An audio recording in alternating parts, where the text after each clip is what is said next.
Amours, salam alaikum. Grand merci à nos millions de partenaires. C'est toujours pour le mariage de notre frère mondial, notre frère de notre Néné Biro que nous avons retrouvé dans un village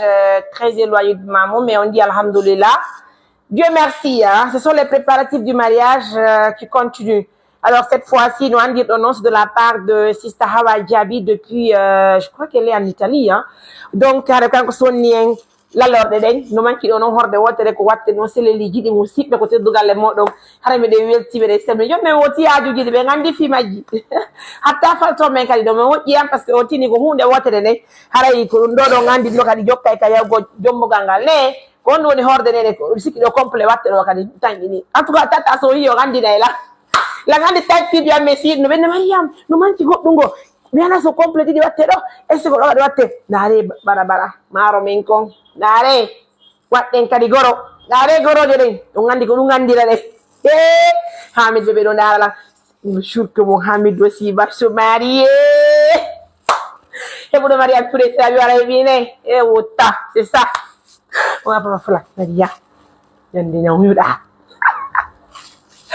allez mes amours c'est juste un petit passage pour faire coucou à mon ami, il vient de se réveiller, hein. Il est fâché parce que Dieu est fini. Donc ça va, d'arrêt fogné mon confogné pour daka, on a dit c'est la fa la ka, tiki, what jay enko pour daka ya ta kame, pour daka kame, d'arrêt fogné ko gola e boss. L'autre encore labi. Musib en do kadi foko fi haaju men ngombe de welti meden salmilion meden nyinni on assalamu alaykum meden jarniyon bido handi kadi hantak ko pellet musibbe ko be Allah wadi barke mum tun hawti fotti wadi nde monje ben partenaire be Allah wadi barke mabbe do musibbe parce que kala ko dum do wada andite en hawtiti e wadi fi Allah woti annabijo e yattini nene men kabure en addibe ga sare en honnibe e suudu en okkori be ndaygo nene men hari ko nokkure ko wondo hay tarsu mabbe wonde hubbataare yo nene gotobe ambe hande hiɓe kan daygu ko pata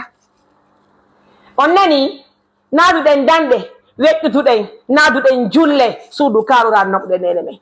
dende sonande ɓe moto dande inne nene mi fala ɓuttigolon ɓerde mi fala tiggande ɓiɗɗo mo goɓay Allah no waɗi barke makko dare moƴƴereji ko nde wadde innon Allah watta barke men musidɓe hey ta goto yaɓa ko Allah woni mo waɗande ko juulen tontoroɗen Allah fawoɗen e joman on inde Allah subhanahu wa ta'ala ni defa yema ko musidɓe miɗo weltani yalla naare moƴƴereji ala andena woduno ala andena woduno ala andena woduno on ɓoɗɗer sa yoni mbiya ala andena woduno ala andena woduno ala andena woduno ala kono le ɓenta wonno Hamid mon bébé je t'aime na I love you habela ndasla men mi wata jibi dinde joda kem ndasma la go nam hebi modile ono bi haja dundo o kar mi on abala nan Devian Jombi Bernande Walike Devian Jombi Bernande Walike Devian Jombi Bernande Walike